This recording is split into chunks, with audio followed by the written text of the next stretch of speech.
Flávio Augusto, ele tá curioso, ele quer saber se a gente vai bater o recorde dessa vez, porque o recorde do desafio, quem segura esse posto do recorde do desafio é Flávio Augusto. Flávio Augusto e eu, a gente, quanto que a gente bateu, você lembra? 78 mil, acho. Quase uns 78 mil, 77 mil pessoas ao vivo a gente chegou numa live que a gente fez. Vocês querem Flávio Augusto de novo na live? Tem que ver se ele quer, né? Mas vocês querem Flávio Augusto de novo na live? Me avisem aí. E aí a gente enche o saco dele até ele entrar. Vai ter que entrar depois, algum dia aí. Adib, muito bom dia.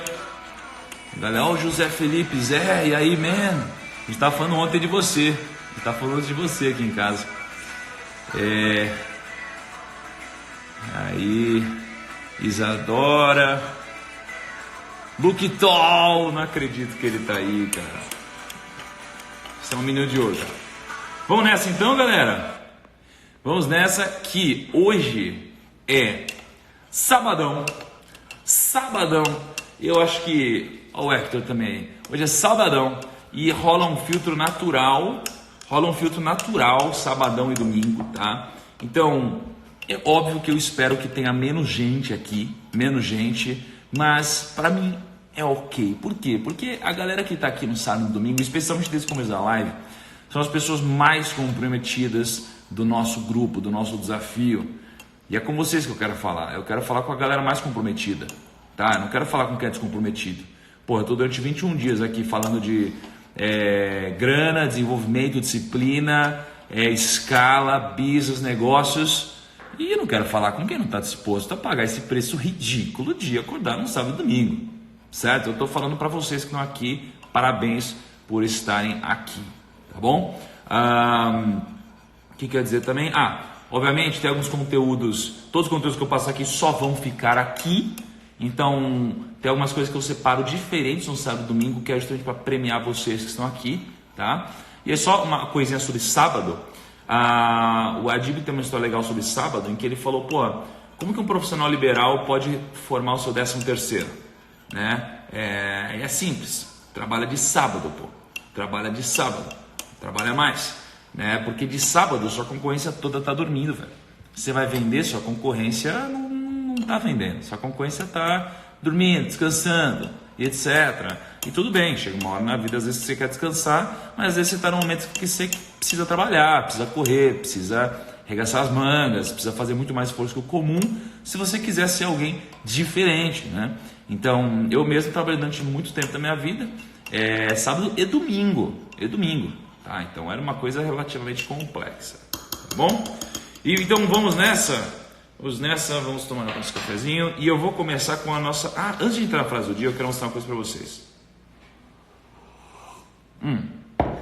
Eu tô montando nosso livro, olha que legal. Isso aqui é de graça, na verdade não é de graça, o preço é vocês acordarem e entrarem no Telegram no dia. Tá vendo aqui, ó?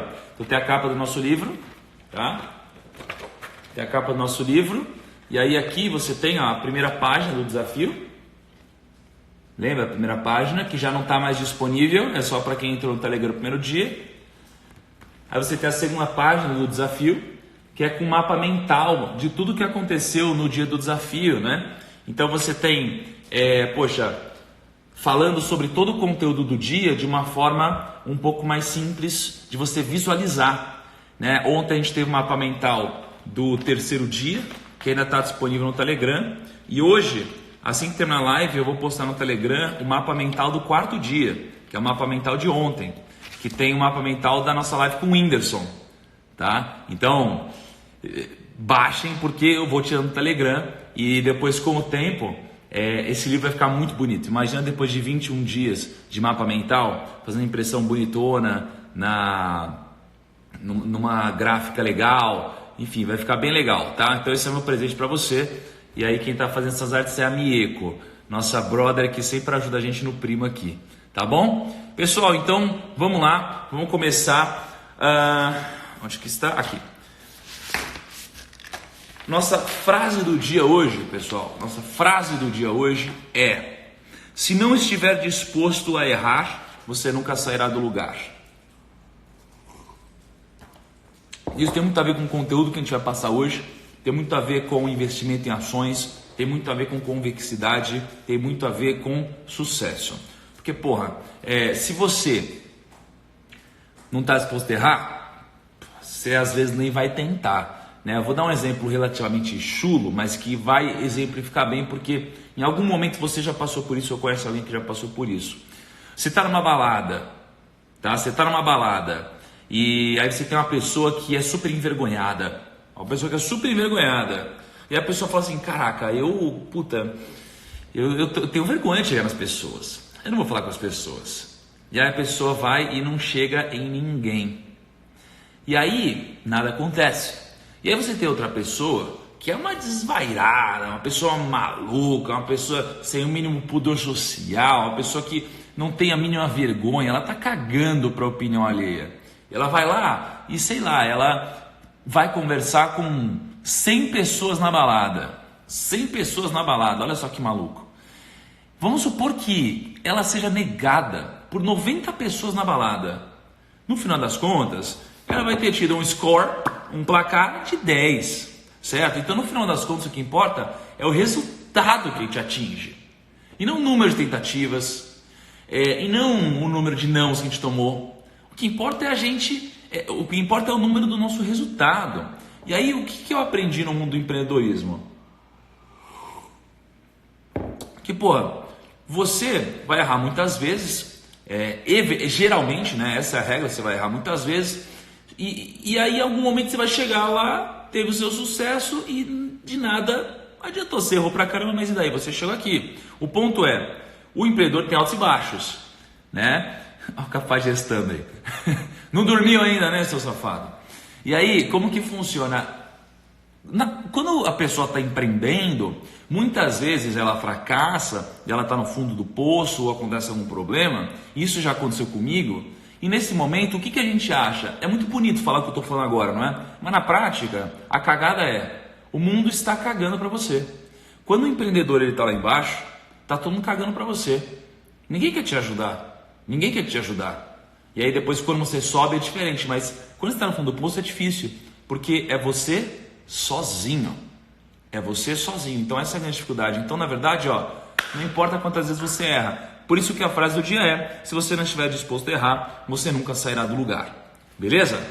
Então, deixa eu contar sobre um experimento que aconteceu, tá? E que envolve até nazismo, olha só. Mas eu não envolvo em política, não envolvo política, não faz sentido para mim. Até ontem rolou um monte de coisa, né, ligado a esse tema, mas é um estudo que faz muito sentido para o que eu quero defender sobre investimento de ações, tá bom?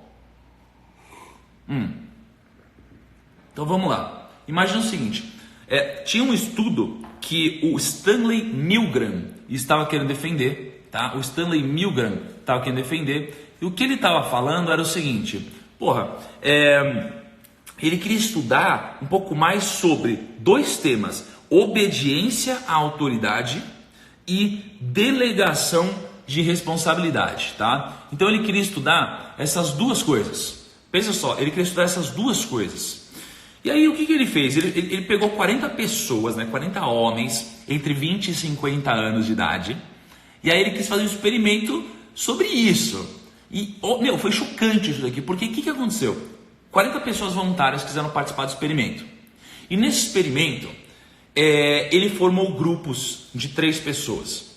Então você tinha um professor, um instrutor e um aluno, beleza? Um instrutor, um professor e um aluno, beleza? Só que qual que era a pegadinha? O instrutor era um ator, ele era contratado, tá?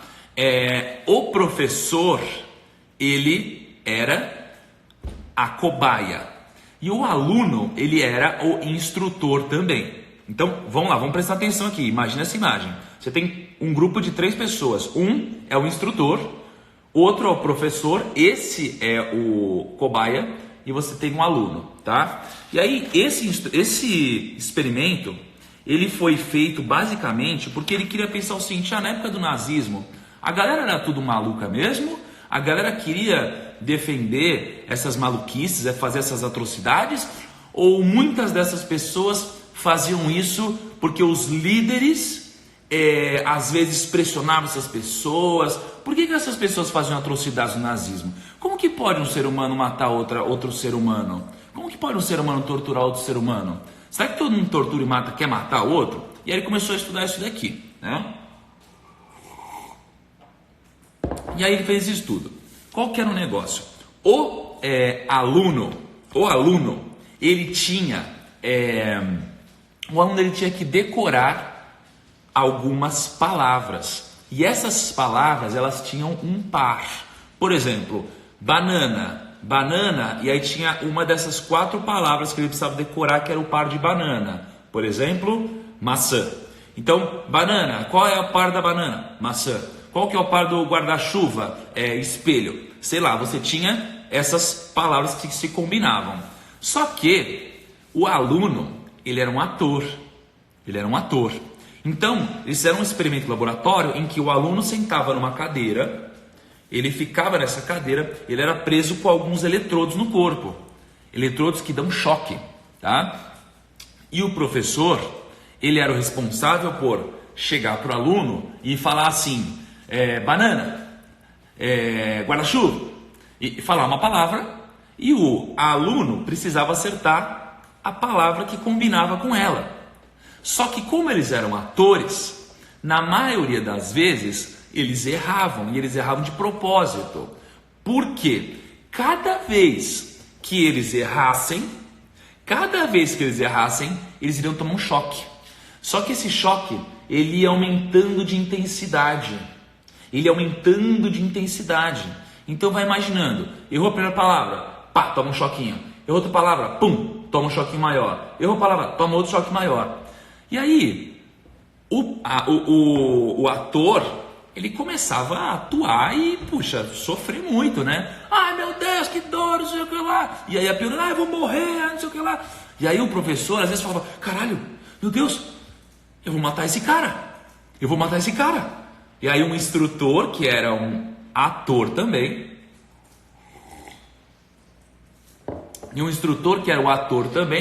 o que ele falava? Ele falava assim, pode continuar, cara. Se acontecer algum problema, se matar ele, não se preocupa, a responsabilidade é minha. Pode continuar. E aí o cara ia lá, ia aumentando a intensidade da eletricidade lá, ia dando choques muito maiores. E aí, isso daí ia passando, até que tinham 4 estímulos que os instrutores tinham para dar para o professor. Quais eram os estímulos? Iam subindo o grau dos estímulos. O primeiro era, o instrutor falava assim, por favor, continue. Aí depois ele falava, o experimento requer que você continue. Aí depois ele falava, é absolutamente essencial que você continue. E o 4º estímulo era, você não tem outra escolha a não ser continuar. E o que acontecia? Quando chegava aqui no 4º estímulo e o professor ainda assim se negava a dar o choque, o experimento parava. E qual que foi a conclusão disso daqui? A conclusão foi, pensa só, quem dava o choque era o professor. O professor, ele, mesmo não querendo dar o choque, ele dá o choque a ponto de matar uma pessoa, tá? E na maioria das vezes ele não queria. E aí o que a gente percebe aqui? Que ele não fazia isso daqui quando uma voz de autoridade falava assim, vai, dá o choque, pode dar o choque. Não, as pessoas não obedecem uma autoridade sempre. Mas ele dava o choque quando essa pessoa, que era um instrutor, absorvia a responsabilidade. Ou seja, o professor, ele não aceita as ordens da autoridade, mas se for para delegar a responsabilidade dele para o instrutor, ele dá choque.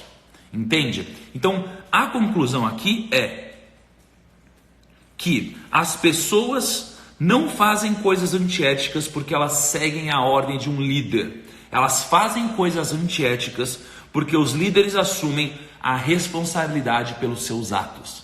Vocês entenderam isso? Vocês perceberam isso? E aí esse grande experimento, que é incrível para a gente, quando a gente está falando de comportamento humano, o que eu vou apresentar para vocês?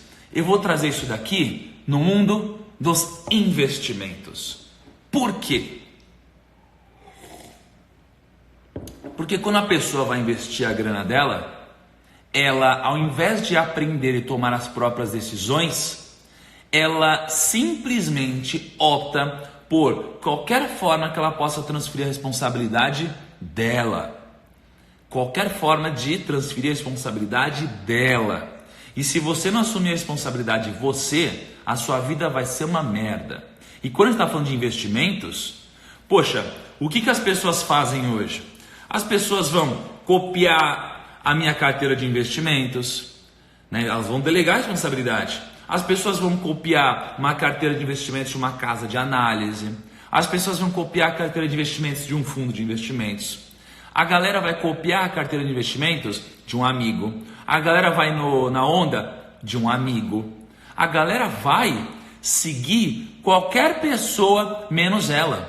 E muitas vezes não é porque ela acha que essa outra pessoa é muito mais foda que ela. É porque ela não tem o culhão de aceitar a sua própria responsabilidade. Ela vai querer terceirizar isso. E aí eu vou contar uma breve passagem de quando eu fui assessor de investimentos. Eu tinha mais de 5 mil clientes lá, né? E o que acontecia?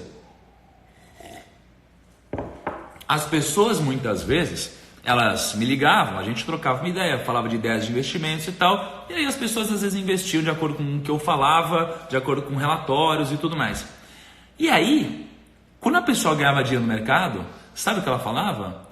Caramba, meu, estamos ganhando muita grana, meu, a gente está muito bem, a gente é foda, estamos arregaçando, né? Agora, quando perdia dinheiro, a responsabilidade era só sua e não do cara. Então, o cara queria terceirizar a responsabilidade, ele falava, pô, errou, vocês são tudo ruim aí, vocês são os lixos. E não ele, mas quando ele estava ganhando, ele trazia para ele. Então, esse é um grande erro no mercado financeiro, o erro de a gente querer trazer o mérito para nós de um acerto, em que na verdade foi sorte muitas vezes, e terceirizar o nosso erro ou delegar o nosso erro. Então lembra, o experimento de Milgram, a conclusão é: as pessoas não fazem críticas as pessoas não fazem coisas antiéticas porque elas seguem a ordem de um líder. As pessoas fazem coisas antiéticas porque os líderes assumem a responsabilidade pelos seus atos. E aí, se você tem um negócio, não assuma a responsabilidade dessa forma. Você precisa empoderar essas pessoas que estão com você, porque senão não existe meritocracia. Se a pessoa fez cagada, ela merece pagar pela cagada, mas se ela fez coisa boa, ela também merece ganhar pela coisa boa. Beleza? Então, beleza. Então, nessa linha, você precisa aprender a tomar suas decisões de ações. Porque o cara do choque lá, quando estava dando o choque e quase matando outro cara, ele só estava falando porque ele estava terceirizando a responsabilidade. Você precisa trazer a responsabilidade para você. E no mundo das ações, se você não fizer isso, você vai perder dinheiro no longo prazo. E por que eu estou falando tanto isso? Porque a tendência natural de quem começa a investir é que essas pessoas, elas não acreditam que elas têm essa capacidade de tomar suas próprias decisões. Elas não acreditam que elas são boas o bastante. Elas não acreditam que elas podem aprender. Então elas acham que o melhor caminho é, pô, se essa pessoa manja e ela investe assim, vamos copiar igual. Mas o perfil é diferente. Mas vamos supor que você copia a carteira de alguém. Essa pessoa vende as ações, você vai saber um mês depois. Você não vai saber. E já que estamos falando de ações, eu separei algumas coisas para mostrar para vocês. Eu fiz uma pesquisa no grupo do Telegram ontem. E que, aliás, estejam no grupo de Telegram, porque hoje, especificamente, eu vou mandar para vocês alguma coisa um pouco mais técnica sobre o que a gente vai falar, porque como aqui é uma live, não dá para eu editar igual no YouTube e tudo mais. Então, eu vou mandar para vocês uma imagem sobre as 5 coisas que eu olho quando eu vou investir numa ação, né? Os 5, como pode dizer, as 5 áreas que eu olho ao investir num negócio, tá? E eu vou mandar também uma planilha para vocês de valuation simples. De valuation simples, não é um valuation complexo, valuation simples, que é muito mais para você entender o conceito. Então, vamos lá. Primeiro, de cima para baixo. Qual que é a minha estratégia de investimentos, Thiago? Eu penso na minha carteira de investimentos com cada parcela dela tendo um objetivo importante e único para mim. E você precisa entender isso, Porque você não pode delegar isso daqui e delegar a responsabilidade para outra pessoa. Para algumas pessoas vai ser mais difícil entender o que eu vou falar. Mas e daí? E daí? Ou você entende ou você não investe. E aí, 1/4 da minha carteira eu coloco em ações. Em ações, tá? Em negócios. Quando eu digo ações, eu digo negócios, tá? As pessoas elas confundem muito ações e negócios. No final das contas, você deve olhar para isso aqui como se fosse a mesma coisa, tá? Uma única coisa, negócios. 1/4 da minha carteira eu coloco em fundos imobiliários. 1/4 da minha carteira eu coloco em caixa, em renda fixa, dinheiro que eu posso resgatar a qualquer momento. E 1/4 da minha carteira eu coloco em investimentos internacionais. Então lembra, a gente fala de diversificação de carteira em 3 camadas: intra-países, investimentos em países diferentes; intra-classes de ativos, ações, fundo imobiliário, etc. Intra-ativos. Então dentro de ações você tem ativos diferentes. Beleza. Então, dito isso, vamos começar falando de ações. Ações eu tenho na minha carteira e negócios porque não existe nada mais lucrativo do que negócios, né? Se você escolher o negócio correto, isso aqui pode ser um negócio que vai multiplicar por várias vezes, né? Investir em ações te permitem dizer que você investe muitas vezes em posições convexas. Por quê? O que é algo convexo? É algo em que você, de uma forma prática no mercado financeiro, em ações, se tudo der errado você perde 100%, e se tudo der certo você pode ganhar infinito. Então é uma relação interessante de ganhos sobre perdas, né? Se você investir e você perder tudo, você vai perder 100%. E aí se você investir em Magazine Luiza, poxa, nos últimos poucos anos ela rendeu 26.000%. Entende? Então se você tiver uma carteira diversificada e todas as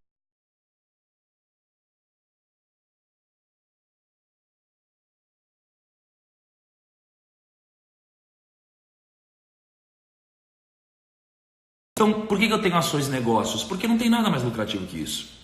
Por que eu tenho fundos imobiliários? Porra, porque fundos imobiliários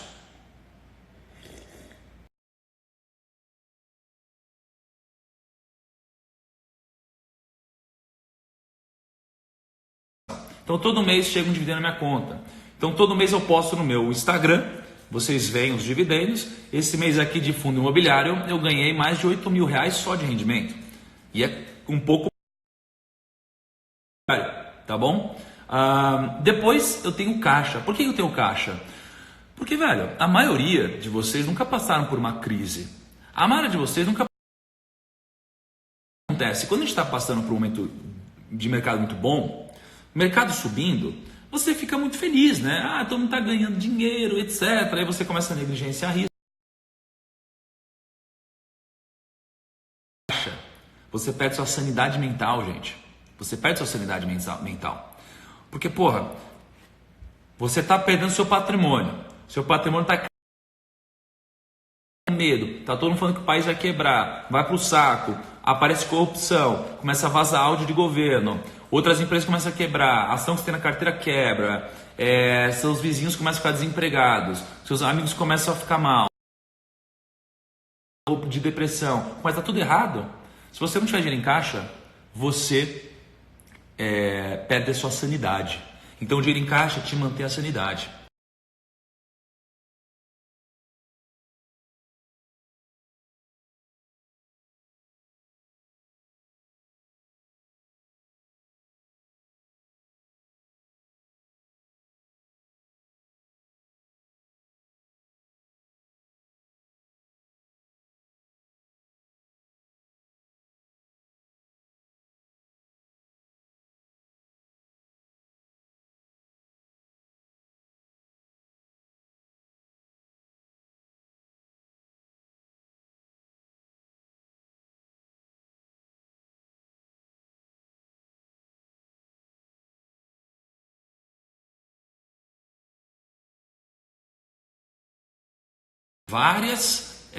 Você precisa ter uma diversificação intra-países, tá bom? Dito isso, vamos falar de ações.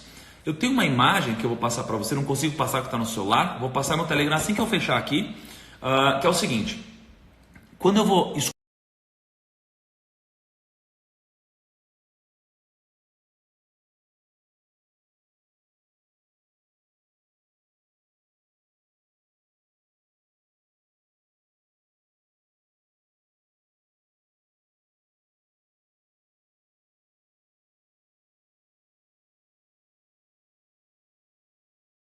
5 coisas, tá? Aliás, nossa, como eu queria falar isso pra vocês agora. Né, amor? Aliás, não demos bom dia hoje, né, amor? Cadê o Tarantino?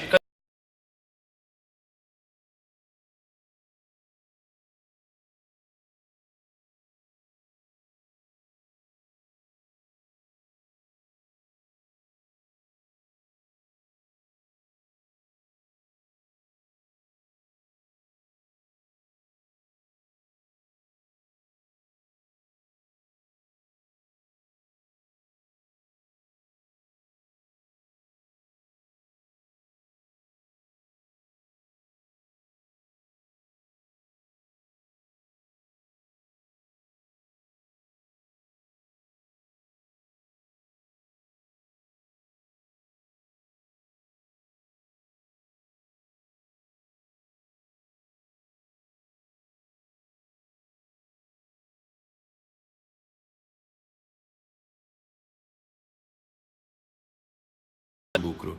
Que, mesmo que não seja hoje, que seja agora, ela apresente um potencial de melhorar isso em algum momento, né? Pensa na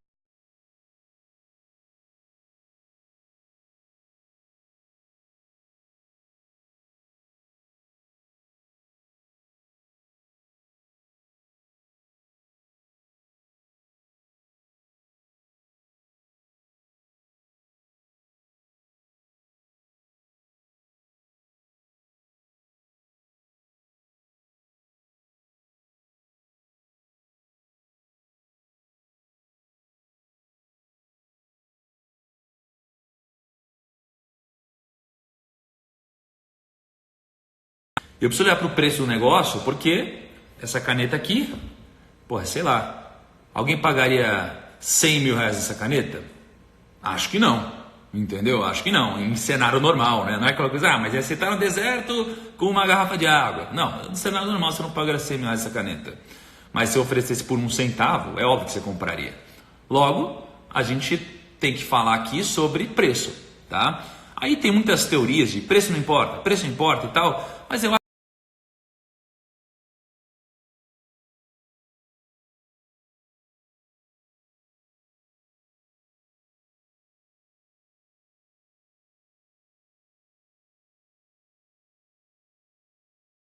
vai crescer. Eu preciso de uma empresa que cresce, eu quero uma taxa de crescimento acima do mercado, né? Acima do mercado.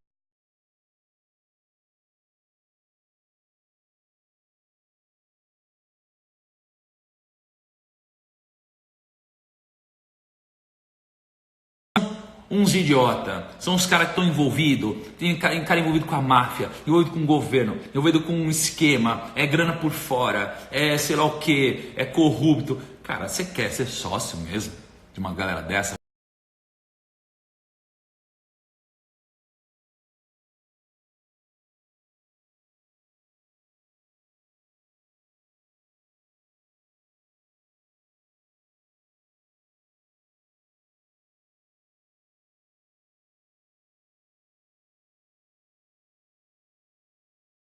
É, isso é bom. Agora, o quanto vale uma empresa? A empresa vale a soma do fluxo de caixa.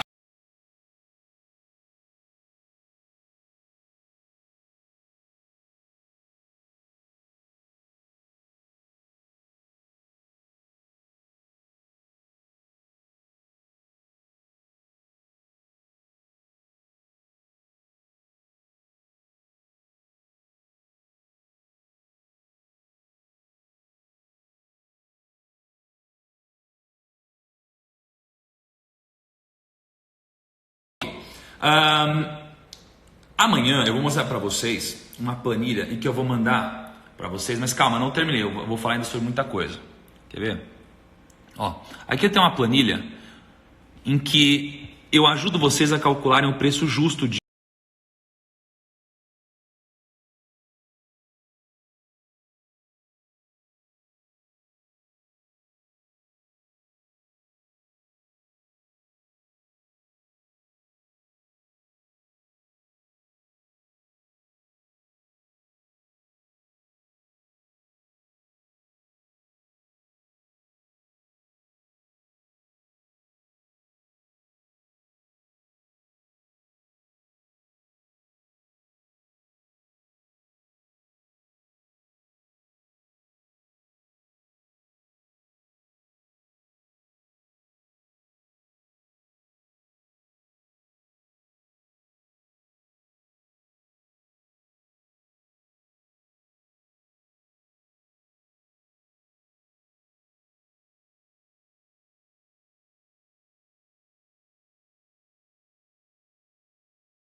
dessa empresa, se os grandes executivos dessa empresa, se o conselho de administração dessa empresa, se eles têm ações da própria empresa, você não acha?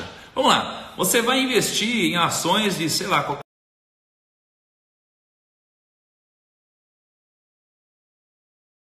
ações de Fleury, você gosta da empresa. Aí você vai lá e você fala, caramba, o CEO da empresa tem ações da empresa, os diretores têm ações da empresa, o conselho de administração tem ações da empresa.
Inclusive eu não gosto de falar mal de empresas, porque lá dentro tem muitas pessoas trabalhando, tem pessoas que estão dando a vida lá, sabe? E essas pessoas, poxa, parabéns para elas, de verdade.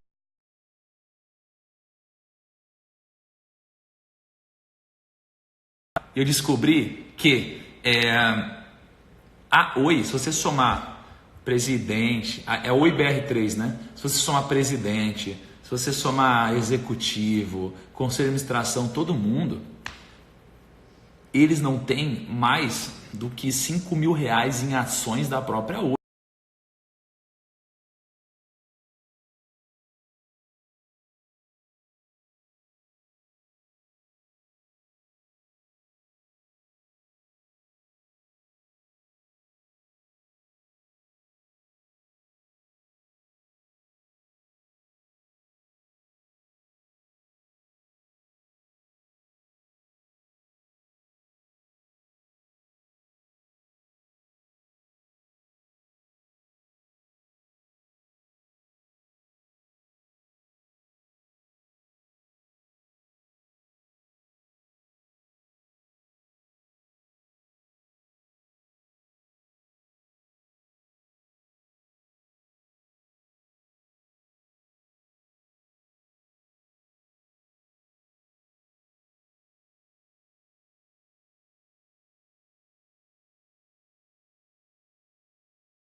A gente, como sócio, precisa analisar tudo que eu falei hoje: lucratividade do negócio, endividamento, preço, crescimento, governança corporativa, tudo isso daqui.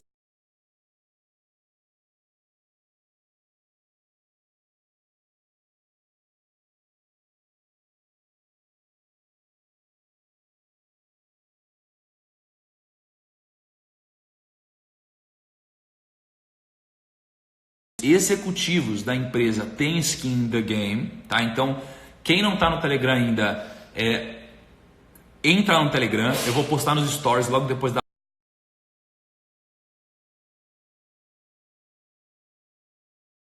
aqui. Tem um fluxo de caixa de R$1 milhão, vale 75 milhões de reais. Como? Eu vou mostrar para vocês amanhã e eu vou dar essa planilha para vocês amanhã também, para vocês poderem fazer as brincadeiras de vocês, tá? E aí eu vou levantar algumas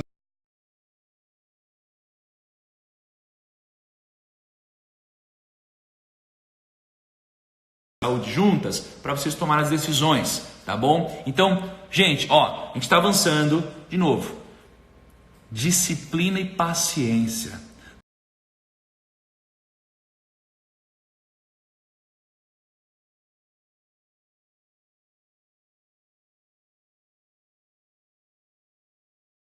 Só aconteça, 21 dias. Calma, disciplina. Por exemplo, se você ler um livro inteiro agora, você não vai reter quase nada do livro. Você vai pegar às vezes a mensagem principal, você não vai reter nada do livro. Calma. No prazo, você nunca vai parar mais de se relacionar com o assunto de investimentos, grana, negócios. Calma, longo prazo. E aí eu tenho que anunciar também uma coisa para vocês muito importante. Terça-feira vai vir aqui com a gente ao vivo o Alexandre Birman. O Alexandre Birman, tá?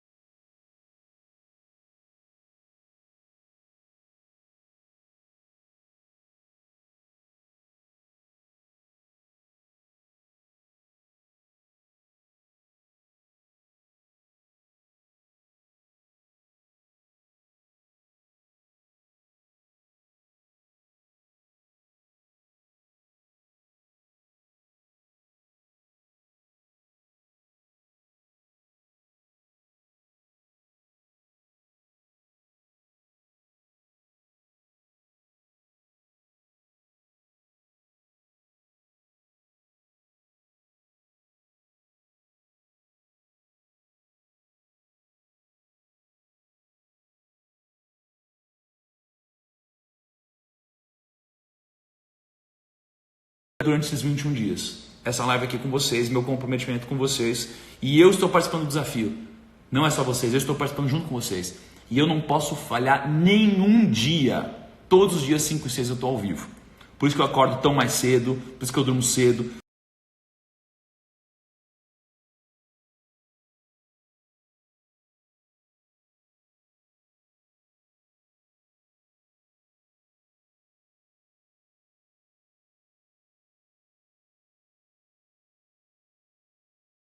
E eu quero que vocês deem um soquinho a todo mundo que participou da live.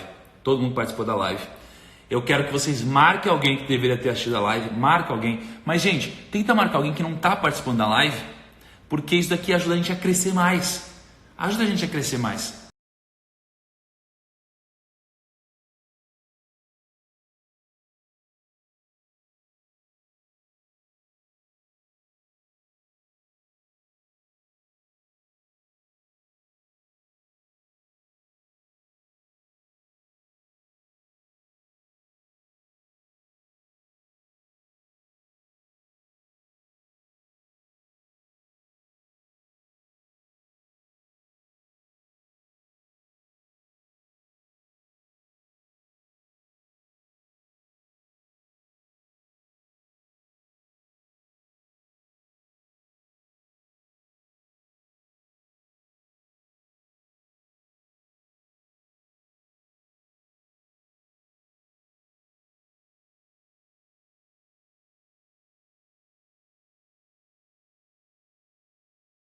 Não vão falhar no sexto dia, pô.